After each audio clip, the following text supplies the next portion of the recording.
Hello everyone, good morning. मैं संदीप कुमार। आज के मैं इस वीडियो में कुछ महत्वपूर्ण प्रश्न, क्वेश्चन और आंसर के बारे में बताऊंगा, जो बहुत ही महत्वपूर्ण है, परीक्षाओं में पूछा भी जाता है। तो अभी तक यदि आप हमारे चैनल को सब्सक्राइब नहीं किया तो मेरे चैनल को सब्सक्राइब अवश्य कर लें। आइए प्रथम क्वेश्चन से प्रारंभ करते हैं।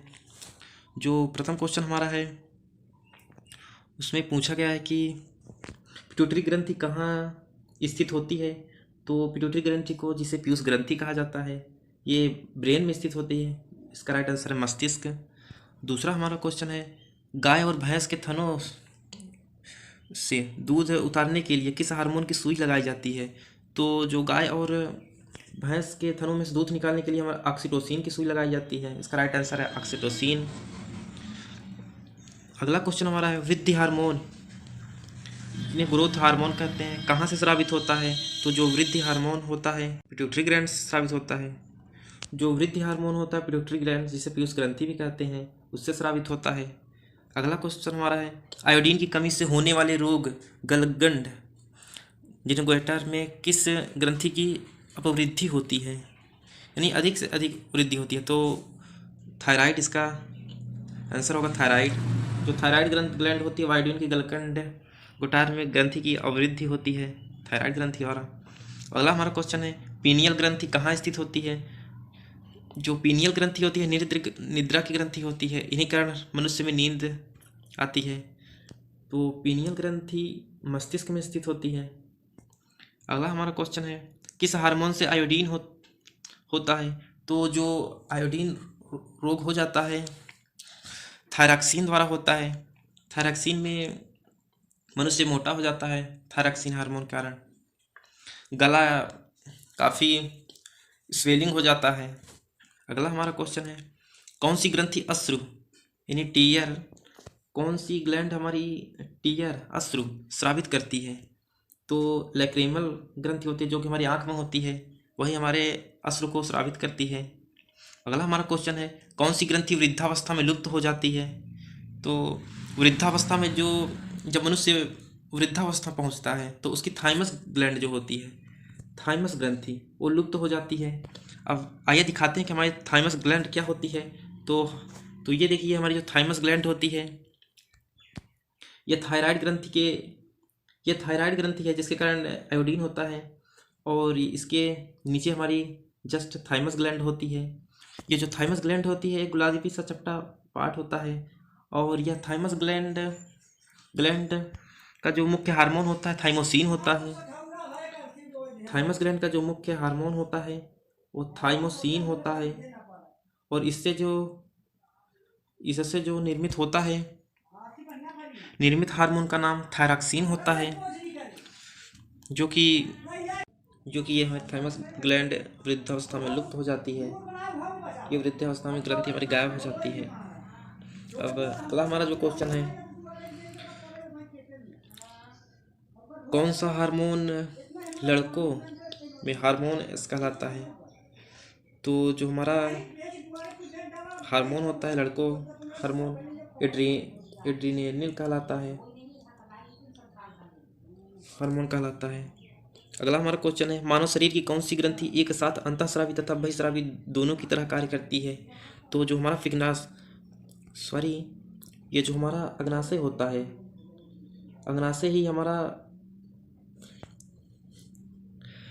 अंतःस्रावी और बहिःस्रावी दोनों ग्रंथियों की तरह कार्य करता है। तो इसका राइट आंसर होगा अग्नाशय। अगला क्वेश्चन देखते हैं। तो अगला क्वेश्चन जो हमारा है, मानव शरीर में खून के शुद्धिकरण की प्रक्रिया को क्या कहते हैं। जो मानव शरीर में खून, रक्त को, ब्लड को जो प्योर करता है, उसे डायलिसिस कहा जाता है। अगला हमारा क्वेश्चन है, रक्त का लाल रंग किसके कारण होता है। तो जो हमारा रक्त का ब्लड, तो जो लाल रक्त होता है शरीर का, हमारे हीमोग्लोबिन के कारण होता है।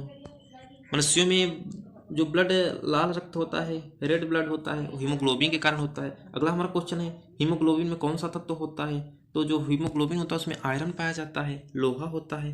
अगला क्वेश्चन हमारा है, हीमोग्लोबिन का क्या कार्य है। तो जो हीमोग्लोबिन का कार्य होता है ऑक्सीजन ले जाना होता है। तो इसका राइट आंसर होगा ऑक्सीजन ले जाना। अगला हमारा क्वेश्चन है, लाल रक्त कणिकाएं कहाँ उत्पन्न होती है। तो बोन मैरो में होती है। जो लाल रक्त कणिकाएं होती हैं हमारे अस्थि मज्जा में उत्पन्न होती है। अगला हमारा क्वेश्चन है, लाल रक्त कणिकाएं किस नाम से जानी जाती है? तो जो लाल रक्त कणिकाएं होती हैं जिन्हें आरबीसी कहा जाता है, रेड ब्लड कॉर्पस्कल्स, वो हमारे इरिथ्रोसाइट्स के नाम से जाने जाते हैं। तो इसका जो आंसर होगा इरिथ्रोसाइट्स होगा। अगला हमारा क्वेश्चन है, आरएच फैक्टर का नाम किससे संबंधित है? तो जो ये आरएच फैक्टर होता है बंदर से संबंधित है। जो आरएच शब्द है ये बंदर से संबंधित है। अगला हमारा क्वेश्चन है, मस्तिष्क के किस भाग में भूख लगने व भोजन से द्रव्य की अनुभूति करने की केंद्र स्थित होते हैं? तो इसका जो आंसर होगा हाइपोथैलेमस में होगा। हाइपोथैलेमस में ही मस्तिष्क की भूख लगने व भोजन की हत की अनुभूति करने के केंद्र स्थित होते हैं। जो हाइपोथैलेमस होते हैं इसी के द्वारा हमारा 50% शरीर कंट्रोलिंग में होता है। हाइपोथैलेमस से ही उत्तेजित और निष्क्रिय होने पर हमारे शरीर में विभिन्न प्रकार के हार्मोन्स उत्पन्न होते हैं। मानव शरीर में अगला हमारा जो क्वेश्चन है, मानव शरीर मस्तिष्क में बुद्धि का केंद्र क्या है? तो जो मानव शरीर में बुद्धि का केंद्र या चतुराई का केंद्र भी कह सकते हैं, जो होता है सेरिब्रम होता है, जो कि ब्रेन में पाया जाता है। अब अगला क्वेश्चन हमारा है, सेरिब्रम किससे संबंधित है? तो जो सेरिब्रम होता है हमारे मस्तिष्क से संबंधित है। अगला क्वेश्चन देखते हैं। अगला क्वेश्चन जो हमारा है, शरीर में अमीनो अम्ल एसिड्स की संख्या। तो जो शरीर में अमीनो अम्ल एसिड्स की संख्या होती है वो 22 होती है। इसका राइट आंसर होगा 22 होती है। अगला हमारा क्वेश्चन है, शरीर में प्रतिदिन मूत्र यूरिन बनता है, यानी जो शरीर में प्रतिदिन यूरिन बनता है कितना बनता है? 1.5 लीटर यानी 1.5 लीटर बनता है। अगला क्वेश्चन हमारा है, मूत्र दुर्गंध देता है क्योंकि, परीक्षाओं में पूछा जाता है मूत्र दुर्गंध देता है क्योंकि, इसका रीजन बताना होता है। जो मूत्र दुर्गंध देता है यूरिया के कारण देता है। मानव मूत्र अम्लीय का पीएच मान है। अगला क्वेश्चन जो हमारा है, मानव मूत्र अम्लीय का पीएच मान है। तो जो मानव मूत्र का अम्लीय पीएच मान होता है 6 होता है। अगला हमारा क्वेश्चन है, शरीर का सामान्य तापमान होता है। तो जो शरीर का सामान्य तापमान होता है 98.6 डिग्री फ़ारेनहाइट या 37 डिग्री सेल्सियस या 310 केल्विन होता है। फ़ारेनहाइट में मनुष्य शरीर का जो तापमान होता है फ़ारेनहाइट में 98.6 डिग्री फ़ारेनहाइट होता है। यदि डिग्री सेल्सियस में होता है 37 डिग्री सेल्सियस होता है, और केल्विन में बात करें तो 310 केल्विन होता है। अगला हमारा क्वेश्चन है, मानव शरीर में टिबिया नामक हड्डी पाई जाती है।